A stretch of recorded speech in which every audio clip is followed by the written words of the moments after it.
Hillary Clinton says you are complicit in murder if you disagree with her on gun control policy. Jimmy Kimmel is back for more. And it appears the Secretary of State called the President of the United States an effing moron at some point in the recent past. Yes, all of these things are really happening. I'm Ben Shapiro. This is The Ben Shapiro Show.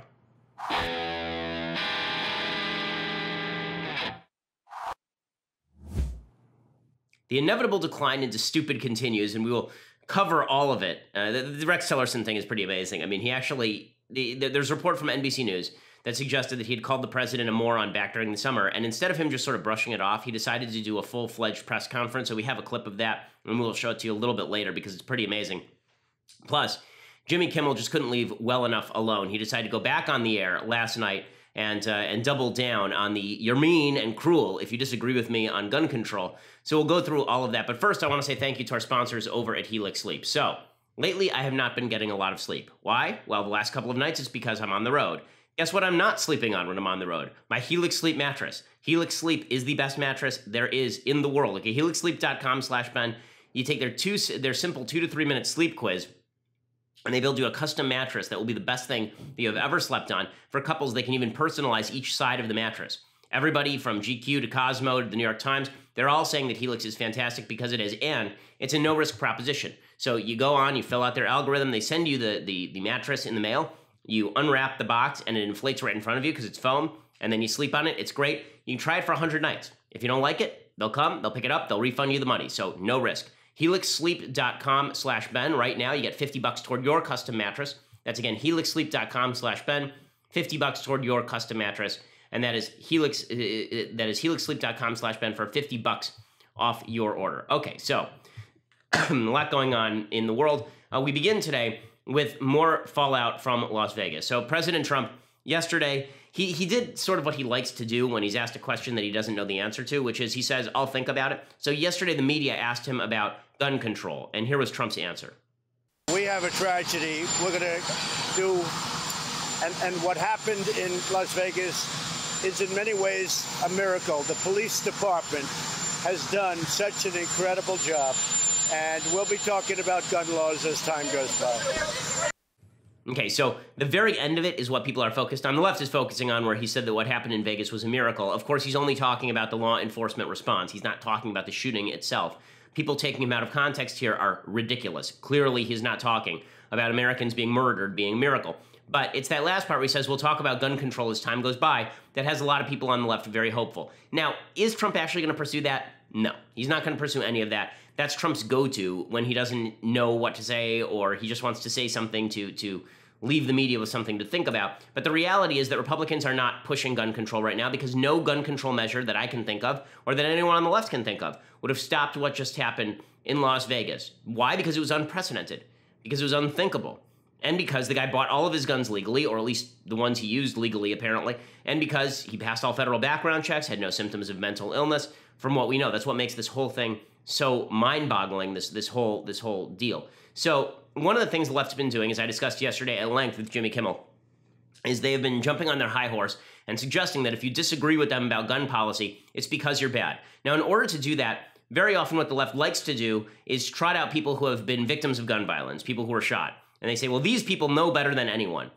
As you know, I'm not a fan of this procedure, this technique. I don't think that you being shot makes you an expert on gun policy any more than I think you being sick makes you an expert on health policy, or you paying taxes makes you an expert on tax policy, right? You actually have to study issues in order to have expertise on them. But one of the things I find really fascinating is that if you are a gunshot victim and you disagree with the left, they just pretend you don't exist. So Steve Scalise is probably the most famous gunshot victim in the country at this point. Steve Scalise, of course, the Louisiana congressperson who was shot by a crazed Bernie Sanders supporter in the congressional baseball shooting just a few months back.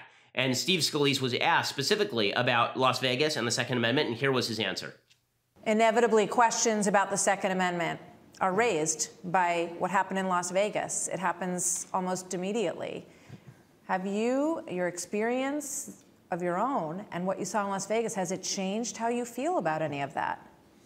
I think it's fortified it because, first of all, you've got to recognize that, you know, when there's a tragedy like this, the first thing we should be thinking about is praying for the people who were injured and doing whatever we can to help them, to help law enforcement.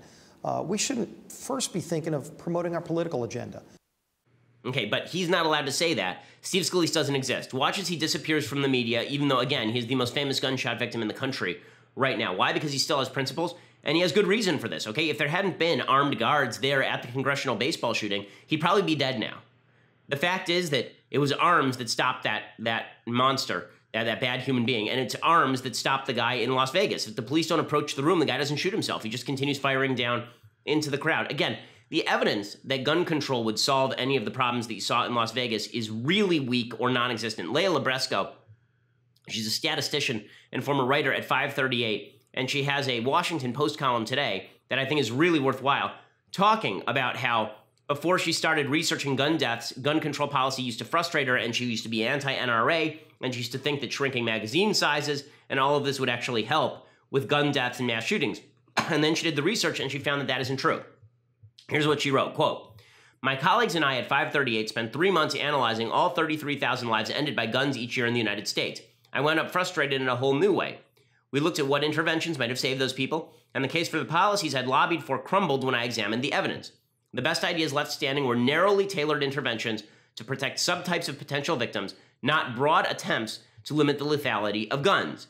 And then she talks about Australia. She says that Britain and Australia didn't prove much what America's policy should be. She said neither nation experienced drops in mass shootings or other gun-related crime that could be attributed to their buybacks and bans. She says, as I said yesterday, mass shootings were too rare in Australia for their absence after the buyback program to be clear evidence of progress. And she goes through all of the gun measures that have been suggested, and she points out that the next largest set of gun deaths after suicide, number one is suicide. This is all stuff I said yesterday. Number one cause of gun death in the United States is suicide. Number two are young men aged 15 to 34 killed in homicide, very often in gang violence. But the left never wants to talk about that because that would suggest different policies, including jailing people from gangs who commit violent acts for longer periods of time in order to tamp down crime. I mean, it's really funny. The same left that says we need to let people out of jail is saying we should put gun owners in jail. So the people who actually commit crimes with guns we should let out. The people who just own a gun we should throw in. This seems to be the logic of some people on the left. And that's a bit of an exaggeration, but not much of one, right? The idea is that if you buy a type of gun the left doesn't like, you should go to jail. But if you are in jail, we have an overpopulation in prison problem. We have a school we have a streets to jail pipeline. It's just foolish.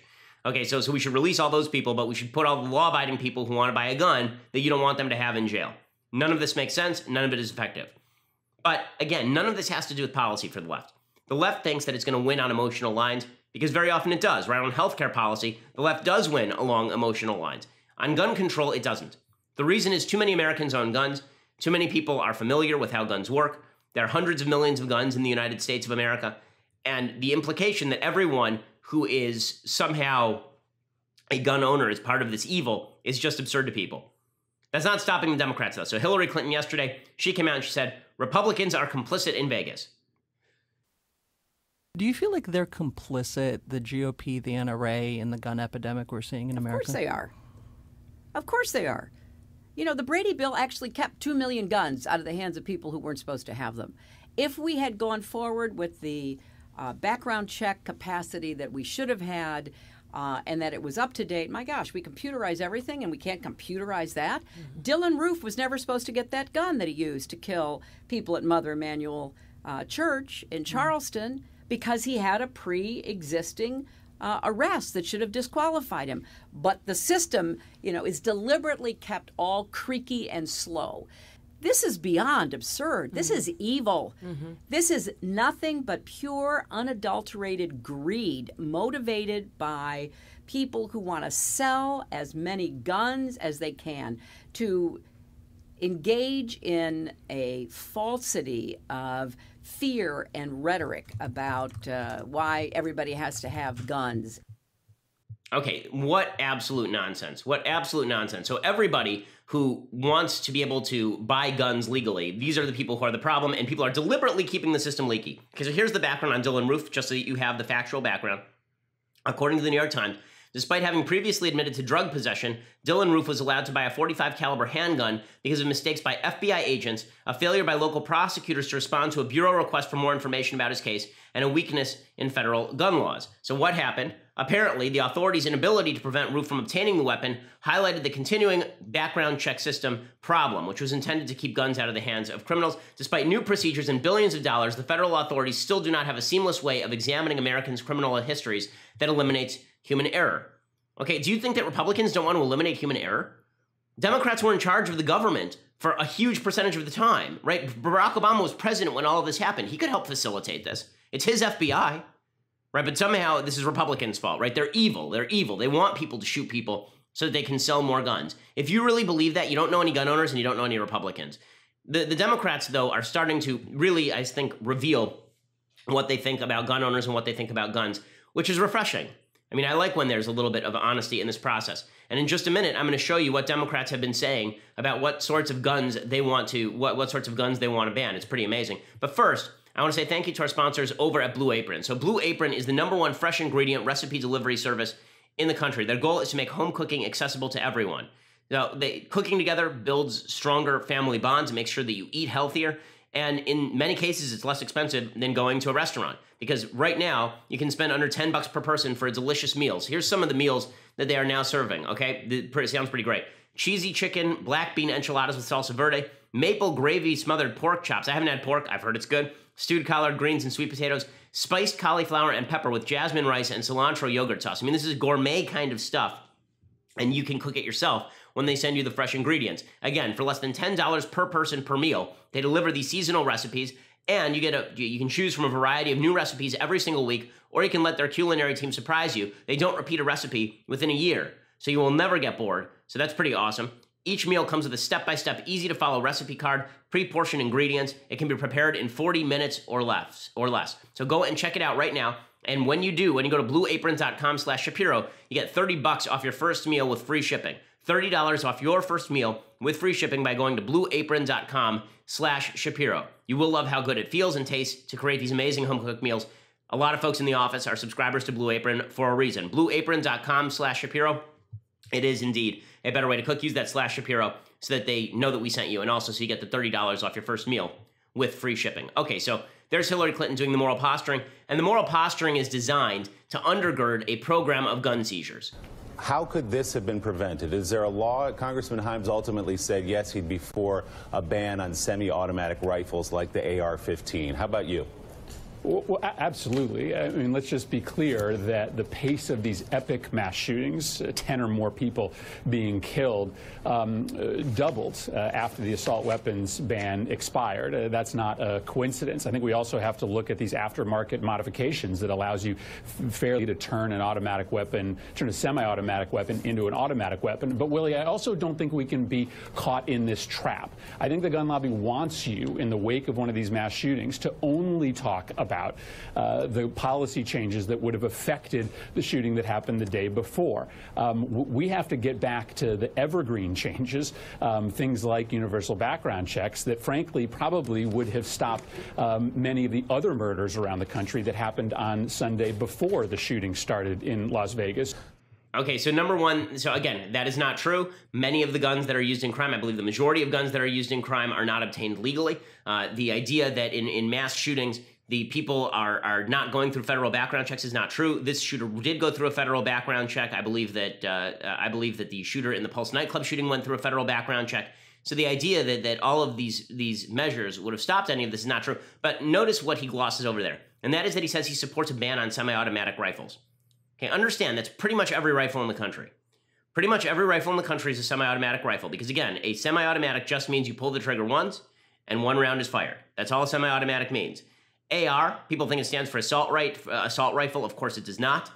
Okay, AR-15 is one of the most popular sporting rifles in the country. You ban that, you're talking about either having to confiscate literally tens of millions of these guns from law-abiding Americans, or preventing them from buying those guns on the market right now with federally licensed firearms dealers and background checks and the whole deal. Democrats are starting to come out of the closet as to what they want here, and Americans aren't going to like it. It's so funny. The Democrats, after a mass shooting, they always think, ooh, now the tide of public opinion is with us. The tide of public opinion is with the idea that we're all together in this and we hate mass shooters and we want them to die and they're evil people. We're all on that, but we're not all together on the policies that you prescribe, because the policies you prescribe are very much contra traditional American concepts about freedom and liberty and gun ownership. It's not just Chris Murphy who's tried to make hay off of this. You also have people, like Senator Ed Markey from Massachusetts, arguing that the founders didn't want people to be able to purchase guns. When the Second Amendment was written in order to maintain a well-regulated militia, they did not have in mind that people could purchase guns indiscriminately, go up into the top of buildings and rain down this death. Okay, again, that's not true. Obviously, the fact is hundreds of other people. Again, the founders did believe that you should be able to own weapons that you could use in the militia, right? That meant a military-grade weapon. We're not even talking about people owning military-grade weapons. As I said yesterday, the difference between a civilian AR and military AR is extraordinarily significant, right? A civilian AR is a semi-automatic. A fully militarized AR, right? An M16 or an M4. Now, these guns have the capacity for burst fire or fully automatic. So there is a big difference. But again, all this really is the left attempting to use emotion in place of real policy. So, Jimmy Kimmel was back last night, and Jimmy Kimmel is not backing down off of his "I am holier than you are. I care more about people who died. Therefore, you must agree with me." Here's what he had to say last night to critics like me, who said that his gun monologue last night was factually incorrect. I'm not going to get deep into it again tonight. I said what I had to say last night, but I do want to say something to these nuts who spent most of the day today on television and online attacking those of us who think we need to do something about the fact that 59 innocent people were killed. They say it's inappropriate to be... Okay, so first of all, we didn't spend yesterday attacking people who think that something has to be done. We attacked you for attacking Americans and saying that Americans are basically a bunch of dunder-headed, cruel jackasses if they don't agree with you on policy. I mean, if you actually want to propose a policy, we can talk about the policy. What I said in the minutes after the shooting is, how about we get all the information on the shooting and then we talk policy? That doesn't seem unreasonable to me. Now, I'm not saying we should never talk policy. I'm saying we should talk policy once the information is in. Why is this a difficult concept? Evidence, information. But again, Kimmel is strawmanning here. He's basically suggesting that all of us who criticized him we just don't want to do anything, and that's why we're criticizing him. No, I'm criticizing you because what you're saying is factually incorrect, and then you're implying that those of us who want evidence to back our policies are somehow cruel and nasty. Okay, he continues. Talking about it because it's too soon. Well, maybe it's too soon for you because deep down inside, in your heart, you bear some responsibility for the fact that almost anyone can get any weapon they want. Now you want to cover yourself until the storm of outrage passes. You can go back to your dirty business as usual, but it's not too soon for us because we're Americans, and last time I checked, the First Amendment is at least as important as the Second Amendment. So we will talk about it. Jimmy, I mean, seriously, this is egregious stuff. I hope you're a better person than this, but this is really egregious stuff. If I didn't think you were a better person than this, I'd tell you to go to hell, because that's ridiculous, okay? For you to suggest, go back to your dirty business. What's my dirty business? The same business as yours, okay? Exercising my First Amendment rights to talk about policy and politics. Okay, the idea that it's a dirty business if we disagree with you. I'm not selling guns. That's not what I do. Okay, I've never sold a gun. I own 2 of them. I've never sold a gun. I'm not in the gun sales business. And it's not a dirty business for people to be in the gun sales business, selling methods of self-defense to Americans who want to defend themselves and their country. Okay, that's just insane. But the suggestion that I bear responsibility for Vegas, the only person who bears responsibility for Vegas is the guy who's pulling the trigger on a bunch of people who are innocent standing below. If we're going to do that routine now, if we're going to suggest that we bear responsibility for our public policy choices with regard to gun control, then I would suggest that Jimmy Kimmel bears responsibility for every dead baby that he backs through Planned Parenthood. Okay, there's a significantly greater connection between that. Planned Parenthood's sole goal is to kill babies. The goal of selling rifles is not to kill innocent people. But I don't do that, right? I'm not saying that Jimmy Kimmel is responsible for every dead baby in the country, because that's absurd. Okay, abortionists are responsible for that. I think he's wrong on policy. I think he's probably good-hearted. For Jimmy Kimmel to suggest that everybody who disagrees with him, again, it's just so disgusting. For him to suggest that I have some sort of blood guilt on my soul and that's why I don't want to talk about this. I've been talking about it all week, dude. I've made my bones talking about gun control and the case for and against. I know a lot more about it than Jimmy Kimmel does. And for Jimmy Kimmel to suggest that anyone who wants to talk about it who's not named Jimmy Kimmel is somehow motivated by their dirty business, their greed, I promise you, Jimmy Kimmel makes a hell of a lot more money than I do. Jimmy Kimmel's making a lot of money off of a lot of leftists who think that he is just the bee's knees because he does this kind of stuff. So if we're going to talk about who's making more money off political pandering, Jimmy, I don't think that's a business you want to get into. Yeah, but it's not just Kimmel. Even more objective journalists like Chuck Todd are suggesting that, it's just a fear of talking about gun control that's led to this impasse. Folks, there's no doubt about what the Second Amendment does say. But at what point does a person's right to bear arms start infringing on his neighbor's right to live safely and freely? And if you've ever caught yourself checking the exits while at a concert hall or a school assembly or a movie, just in case, you probably already are ready to have that conversation. You would think our leaders should be able to have it too. Well, again, I think there's actually a pretty easy answer to when does my neighbor's right to bear arms impinge on my ability to live freely, and it's when he starts shooting at me. Okay, that's pretty simple answer. I mean, that's like saying, when does your neighbor's right to own a sword impinge on your right not to be chopped? Well, when he starts trying to chop me. Again, I think there are arguments to be made about what sorts of machine guns have been banned in the United States since 1986. I think that's reasonable. But, but this suggestion that we have not been having the conversation we have, it's just the left is angry because they've been losing, because they don't have any evidence to support their positions. It's just infused the entire culture. You can't even watch sports anymore without this routine. Rachel Nichols on ESPN. Again, ESPN should be staying out of this, but we remember back in 2012 when Bob Costas was doing halftime reports on the NFL, and he decided to inject his own politics. Now we've got Rachel Nichols doing this on gun control. Officials say this is the deadliest mass shooting in modern U.S. history. A phrase I guess they're getting used to because it was only 14 months ago they were saying that about the shooting in Orlando. The Orlando shooting claimed more lives than Virginia Tech. Now this one claims more lives than what happened in Orlando. I don't know how we're going to solve the debate about guns in this country. I just know that while we're all arguing, the body counts keep going up. And more so we have to stop arguing, is suffering. We have to stop arguing is what she's saying. And the only way to stop arguing is for us to agree with her. I do love that the talking points for Chuck Todd and Rachel Nichols are nearly identical with regard to these mass shootings. As I said yesterday, using mass shootings as your gauge of gun control policy is actually a foolish idea because they are not representative of the broader whole. I'm not the only one saying that. 538 says that, okay? Nate Silver's site says that. Nate Silver is no right-winger on guns. And then, of course, you have the greatest of all political commentators of the left, Keith Olbermann. So he attacked me on Twitter this morning. I had said yesterday who made Jimmy Kimmel the moral arbiter, and Keith Olbermann tweeted, because whores like real Donald Trump, the GOP, and Ben Shapiro have sold their souls to the NRA and the death cult. Any other questions, kid?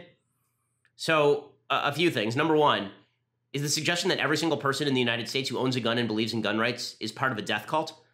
Because I think that, again, death cults could be more properly attributed to people who think that Planned Parenthood is doing wonderful work in killing babies. But I actually did have some questions for Keith Olbermann that I tweeted back at him. Questions like, if you are so good at your job, why have you been fired from your last 3,297 jobs? Also, was it his expertise in shouting things like En Fuego that gave him the godlike ability to see into other people's souls? Was it that? And also, where did he get his glasses? Because those are actually kind of nice. And then also, is he just okay? Is he okay? Because he doesn't seem okay, Keith Olbermann. But this is the entire moral equation the left wants to set up, and I just find it despicable. I find it gross. Okay, so I'm going to talk about Puerto Rico and the Secretary of State apparently calling the president a moron.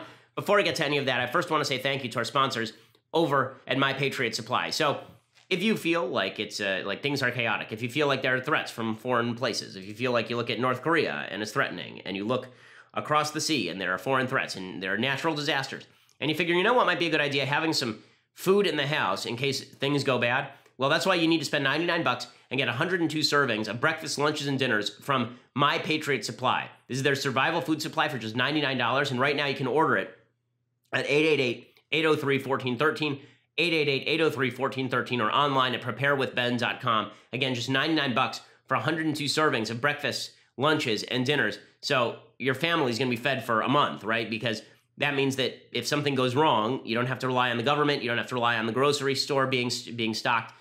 You're going to be the smart one for spending that $99, putting the food in the back of the closet, forgetting about it until you need it. And then, if you need it, you break into it, and you're good to go. 888-803-1413 or preparewithben.com, preparewithben.com. Every government agency, by the way, says that you should have these kind of food supplies on hand. You should. Again, it's preparewithben.com. Okay, so, meanwhile, in other crazy news, There was an NBC News report this morning that the Secretary of State, Rex Tillerson, back during the summer, said that President Trump was an effing moron. I don't know why this is newsworthy. Really. I mean, I assume that there are people at this company, right, at Daily Wire, who behind my back call me an effing moron. Mathis, I'm not going to name names. I assume that there are people, Austin, I'm not going to name names, who call me that. And that's fine because I'm the boss. The boss is always considered an effing moron by the people who work for him. There is nothing new under the sun. It seems to me the best response to this could have been and should have been, really, like, this is what we're talking about? We just had a mass shooting like 4 days ago, and Puerto Rico is half underwater, and we're going to talk about like whether the Secretary of State one time said that the boss was an effing moron. I think that's really it. But because President Trump is an egomaniac and because everybody has to pay personal homage to him, Rex Tillerson was forced to go out and do a press conference that got extraordinarily awkward when he was asked, did you in fact call the president an effing moron? Can you address the main headline of this story that you called the president a moron? And if not, where do you think these reports or I'm not going to deal with petty stuff like that. I mean, this is what I don't understand about Washington. Again, you know, I'm not from this place, but the places I come from, we don't deal with that kind of petty nonsense. And it is intended to do nothing but divide people. And I'm just not going to be part of this effort to divide this administration. Well, that's not a no, so that's awkward. And it'll be entertaining to see President Trump's response. He obviously has been all over Tillerson this week over the North Korea stuff.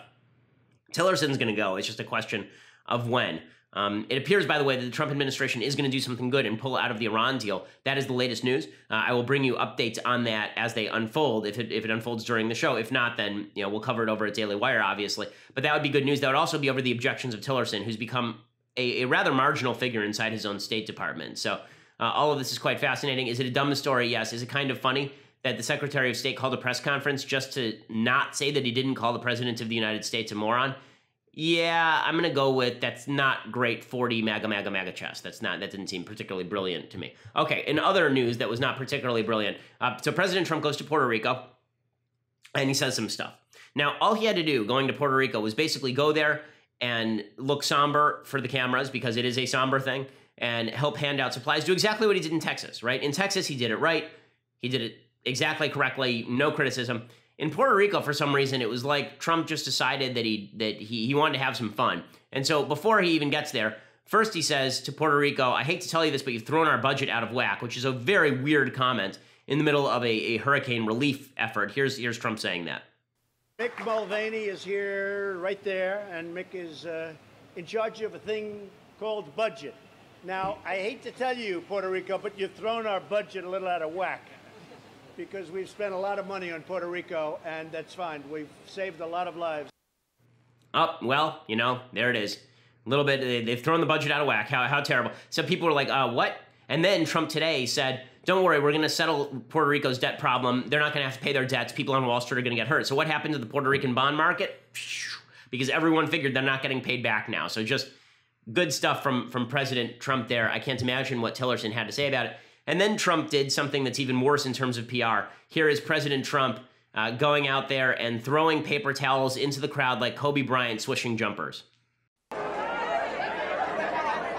If you can't see this, he is literally standing there and taking paper towels. There are people right in front of him who are just asking for paper towels, and there he is trying to flip them into the crowd, like shooting them into the crowd like a child.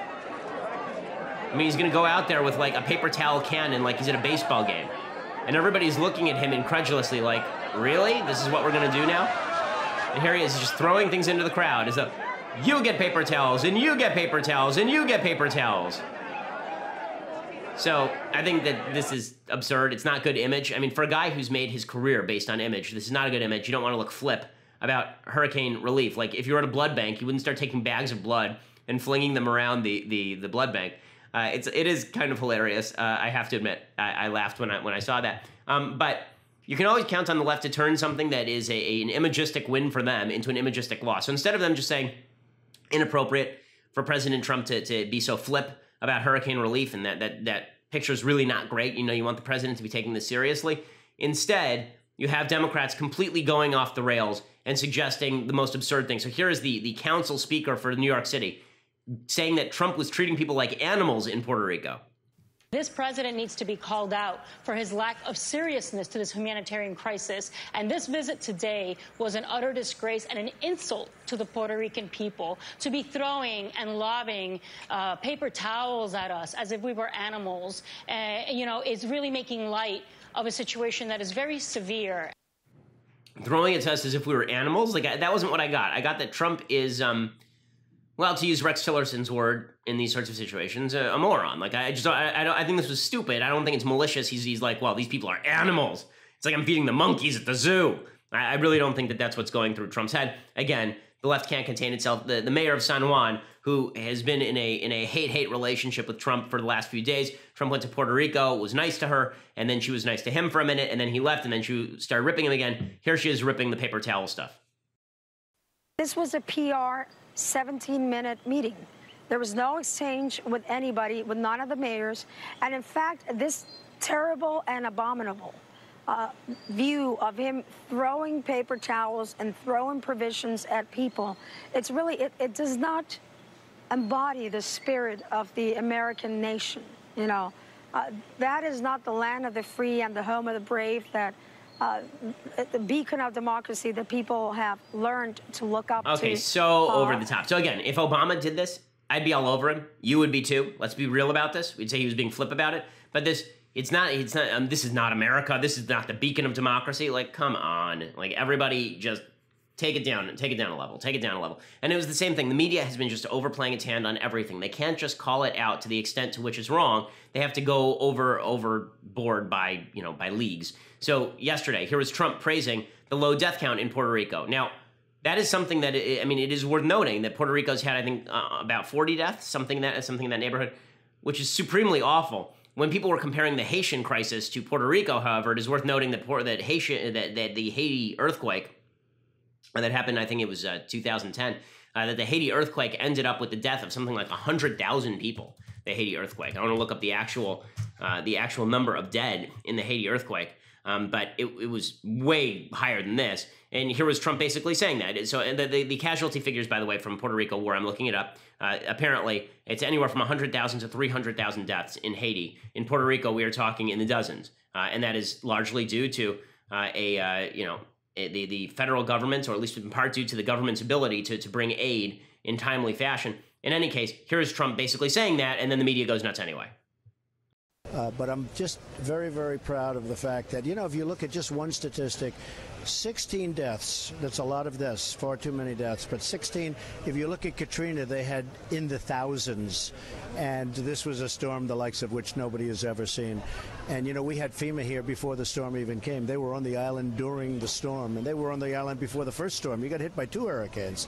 So we're very proud of the job we've done, very, very proud. And now we'll have to try and get them back. The power is slowly getting on, and the roads are open, the runways are open. So it's these people that you've met today, all of the different people, first responders, these are incredible people. Okay, so that seems relatively unobjectionable to me. Didn't stop CNN's Chris Chaliza from going off on Trump. The clip you played, Brooke, is pretty damning, I think. It's sort of, using death counts as a talking point for how successful he's been in making a joke about how this is going to run over the budget. But there's so much in that. There's 13 minutes of video and audio there. He talks about how the weather is usually so great in Puerto Rico. There's video of him sort of throwing food out like he's sort of a dime store Santa Claus to people. I mean, this is, even for Donald Trump, who is a breaker of political convention, who is, I think, defined the presidency downward in many ways. Okay, everybody just calm down. Everybody just calm down. Are people getting what they need in Puerto Rico? If the answer is yes, everybody should be quiet. If the answer is no, then we should all be all over the administration. Okay, and as far as the image stuff goes, yeah, Trump sucks at some of this stuff. Okay. I mean, I really don't know what to say beyond that.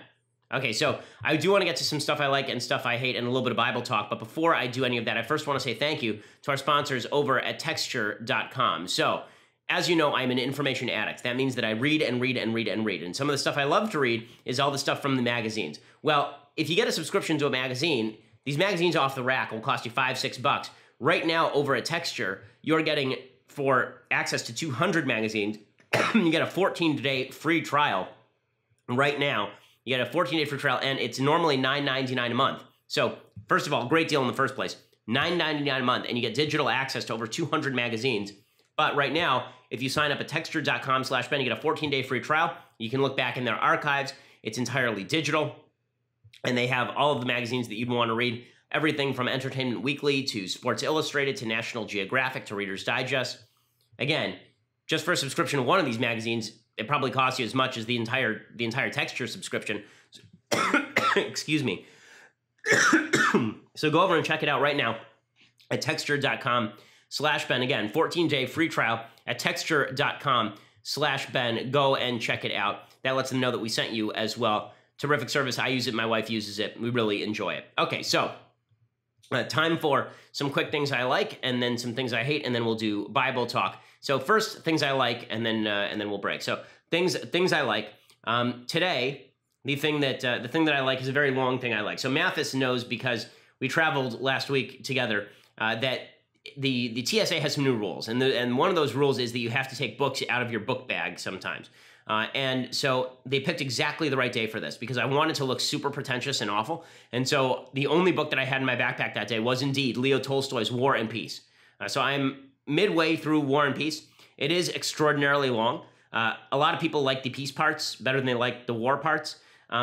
I will admit that I like Anna Karenina better than I like War and Peace so far. Maybe I will change my opinion as it goes on. But Tolstoy is a very lucid writer and a very easy-to-read writer. So anybody who says Tolstoy is difficult, no, there are other Russian writers who are much more difficult than Tolstoy. The new translation is quite lively and quite good. The one that I recommend is by Richard Piviar and Larissa Volkansky. That's the one that I'm in the middle of right now. It is lively, it is fun to read. And the nice thing is that it's written in these serialized chapters, so you can read it 3 pages at a time. It'll take you the rest of your life, but you can read it that amount at a time. And it is indeed a good book. So it has not been overblown that this is a great book, because it is. Okay, other things that I like. So yesterday, I was at the California State Legislature, and the Republicans in the legislature had invited me to speak on a panel about hate speech and the Constitution. So I'm going to look at what the panel was actually called. It was actually called Combating Hate While Protecting the Constitution.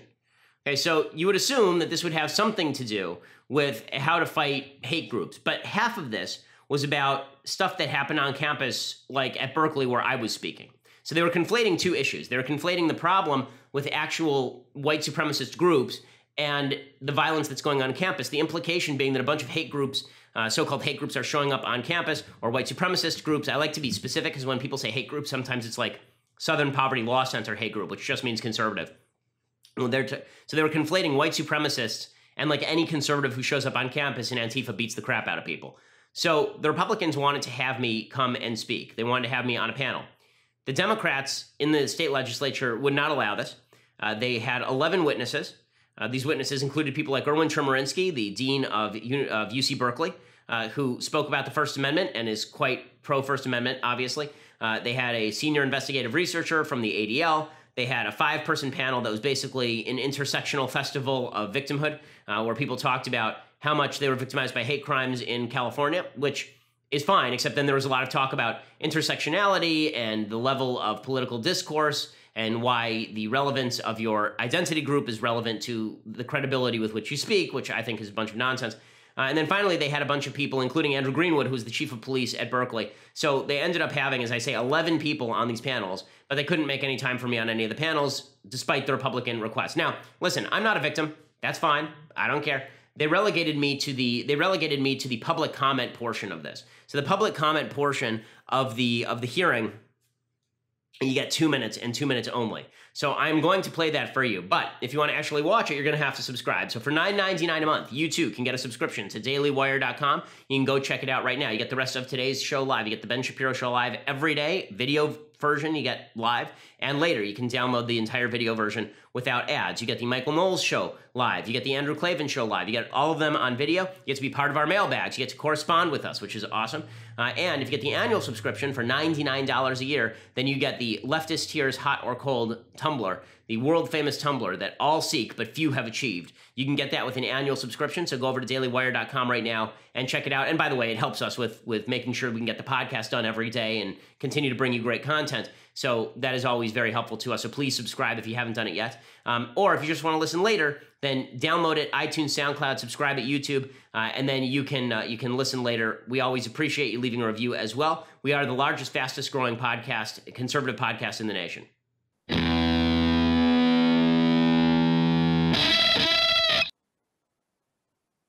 Okay, so as I say, over at the California legislature yesterday, I was given 120 seconds. So everybody else was given 10 minutes, 15 minutes. Chemerinsky was given half an hour.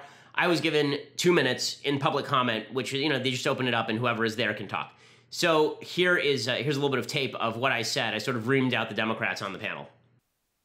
Your job, obviously, here at the legislature is to ensure that our freedom of expression is maintained, that our First Amendment rights are maintained. And what that means, first and foremost, in my experiences on college campuses, is that the heckler's veto must be stopped. So I was at Cal State Los Angeles in February 2016, and there was almost a riot there, and the police were not allowed to do their jobs, and students were physically assaulted in the crowd. It is the job of this legislature to ensure that police can do their jobs. And when they do their jobs, when they're allowed to do that at places like UC Berkeley, everything goes fine. And I'd like to make a point here about UC Berkeley. The reason it cost $600,000 to bring me to UC Berkeley was not because of me. Okay, everybody keeps suggesting that it was because I was coming. I'm so controversial and so terrible. I came exactly 1 year before, and it cost this many dollars. It cost $0 for security at UC Berkeley. The reason it cost $600,000 at UC Berkeley is because Antifa and violent groups had decided that Berkeley was their domain, and they were going to be able to run roughshod over law enforcement there. And this does bring up one final point that I want to make in the long period of time that I have to discuss, and that is the problem with a legislative body such as yours trying to draw lines specifically about what hate speech constitutes. Because the fact is that one of the reasons groups like Antifa show up is not because they know who I am, it's because they have been told by people that I am promulgating hate speech, which is utterly false and utterly untrue. There are people who say vile things and with whom I disagree. Among them, people like Milo Yiannopoulos, who sent me a picture of a black baby on the day of my child's birth because I wasn't sufficiently standing up for the white population, supposedly. But that does not mean that the legislature gets to decide what hate speech is. I've been labeled a promulgator of hate speech when I was the #1 target of hate speech according to the ADL among the journalistic community in 2016. So let me suggest that as a legislature, your chief job is to ensure that my taxpayer dollars in this state go toward making sure that people like me and people with whom I disagree get to speak in places like college campuses, and not toward regulating what speech you find good and what speech you find bad, because it's a really dangerous business, and there's speech I don't like, there's speech you don't like, but if we can't agree that there is a difference between speech and violence, we're not going to be able to have a free state, let alone a free country. Thanks. Okay, so I agree with me. Good job, me. So there it was. The Sacramento Bee had an entire editorial today about how dumb the Democrats were for barring me from speaking essentially until public comments, and then me getting up there and smacking them. So well done, Democrats, as always, undercutting your own points on free speech. Okay, so time for a couple of quick things that I hate. Okay, so quick thing that I hate, #1. So there's a pro-life GOP congressperson whose name is Tim Murphy. He's a Republican congressperson. He is a pro-life guy. And apparently, according to the Pittsburgh Post-Gazette, he asked his mistress to get an abortion. So he's been representing Pennsylvania's 16th congressional district since 2003. He admitted to having an extramarital affair last month. His old lover is accusing him of being hypocritical in his pro-life beliefs. Apparently, the Republican congressman's ex-mistress texted, quote, "You have zero issue posting your pro-life stance all over the place when you had no issue asking me to abort our unborn child just last week when we thought that was one of the options." And then Murphy said, "I get what you say about my March for Life messages. I've never written them. Staff does them. I read them and winced. I told staff, don't write anymore. I will." Okay, so he does not deny having asked his mistress for an abortion. Gross. There are a couple things that are gross about this. One, well, many things. Okay, #1. Mistresses. Bad idea, gentlemen. Okay, it makes you immoral. Do not do this. #2, asking your mistress for an abortion. You're a piece of garbage. Don't impregnate your mistress. Don't ask her for an abortion. It's not the baby's fault. You're a piece of garbage and want to protect your political career. #3, the media's spin on this, that a pro-life person asking for an abortion is somehow significantly morally worse than a pro-choice person asking for an abortion. So hypocrisy is bad, but I would rather that somebody actually be pushing the right standard and not living up to it than that somebody be pushing the wrong standard and living up to that wrong standard. This is one of my pet peeves. I really don't like this stuff. When there are Republicans who fall short of a moral standard that they've pushed, the people seem to be much more angry that they upheld the moral standard than that they broke the standard. So I'm angry at Tim Murphy because he didn't uphold the standard. I'm not angry at Tim Murphy for saying the right things about abortion. I'm angry at Tim Murphy for doing the wrong things with his mistress and with regard to abortion. I'm angry at his sin. I'm not angry at the standard that he was pushing in Congress that is the correct standard. I don't want to fall into this trap of the easiest way in politics to avoid being a hypocrite is to have no standards. Right? That's true. The easiest way to avoid being a hypocrite in politics is to have no standards. If you're Bill Clinton and you have no standards about abortion or sexual promiscuity, then it's very easy to get away with crap. I don't like that because I think standards are important. So I think that we should relegate our criticism of Tim Murphy to being a piece of crap, not to Tim Murphy, his standard on being pro-life. I think that's silly. Okay, final thing that I hate. This is the last thing I hate you're getting for a week and a half, so treasure this. Take it near to your heart. Michelle Obama, for some reason, has decided to emerge from the woodwork again to talk about how America's racist, sexist, bigot, homophobe. This is 2008 Michelle Obama, not 2015 Michelle Obama, who was popular. I don't like this version of Michelle Obama. Neither did Americans in 2008. Physically, there's a difference in color, in the tone. Wow. Because one side, all men, all white. On the other side, some women, some people of color. And people look down at that and go, yeah, that looks good. That looks right. We're probably getting a lot done and we're doing it right. You know, I look at that and I go, no wonder. No wonder we struggle. No wonder people don't trust politics. It's not, we're not even noticing what these rooms look like. Number one, this idea that, you know, on the Republicans, they're all gray and white. That's the color palette. On the other side of the room, there are yellows and blues and whites and greens. And there's a difference because the left is just so much better at doing things because, you know, they actively have more people who are people of color. Again, if you're judging somebody's merit or their viewpoint based on their color, this makes you a racist by definition. So just because you happen to be a black person saying that doesn't make you a non-racist. That's silly. Okay, quick Bible talk. So this week, the reason I'm taking off time and taking my vacation at the same time, because I would have to take the days off anyway, is because this week we celebrate Sukkot. Sukkot is a celebration in the Jewish calendar of the wanderings in the wilderness, essentially. We used to live in basically booths. And what Sukkot is supposed to represent, we actually go outside and we eat in essentially a shack that we set up. It's 3 sides, or 2.5 sides at minimum, but 3 sides usually, that are sort of made, it's almost like a tarp draped over some poles, and then you have some palm fronds on top. That's sort of the typical way these sukkot are done. A sukkah is just the booth. And it's supposed to remind us of our time in the desert and how fragile everything was, and the idea that the entire world is basically that sukkah, right? Your entire material life is that sukkah. We decorate it, we make it beautiful, but in the end, it can be blown away quickly, just like that. And we have to remember that there is a deeper meaning to everything that we do. There's a whole wider world outside the sukkah. Our attempts to create a permanent life for ourselves in this world are essentially in vain. Doesn't mean you shouldn't do it. Doesn't mean that you shouldn't pursue a better life and a more beautiful life for yourself. But you have to understand that there is a world beyond this one, a meaning beyond this one, and that investing solely in the material is a mistake. Okay, there's a bunch of beautiful commandments that have to do with Sukkot. One of them is waving what's called the lulav and the esrog. So the lulav and esrog, you may have seen videos of Orthodox Jews doing this. It talks about it in the New Testament when they talk about the festival with the fronds. Okay, that's what they're talking about. So what you're waving is you're waving a palm frond that's basically tied up, so it looks like a stick almost. And then on one side you have myrtle, and on the other side you have willow, and then you hold also together with this an esrog, which is basically a citron. It looks like a lemon. It's like a big lemon. It's a different fruit, but it looks like a lemon. In any case, what are these supposed to represent? So, according to Jewish philosophy, the lulav represents people who study the Bible but don't do good deeds or don't follow the commandments. The hadas, which is the myrtle, represents people who do good deeds but do not study. And the arava, which is the willow, represents people who don't study and also don't do good deeds, right? It has no smell and no taste is the idea. So so that represents people who don't study and don't do good deeds. And then the etrog, the actual fruit, represents people who study and they also do the commandments. So, and you hold them all together and you shake them before God, right? This is what you do. You actually take them and you shake them in the middle of sort of, we do some celebrating and you shake it in the middle during prayers. What's the point here? The point here is that in Jewish philosophy, you need all of these elements to have a nation. It's not enough to have just people who are the righteous people, the people who both study and do good deeds and fulfill the commandments. You need people who don't do either. You need people who study and don't do the good deeds. You need all of these people together.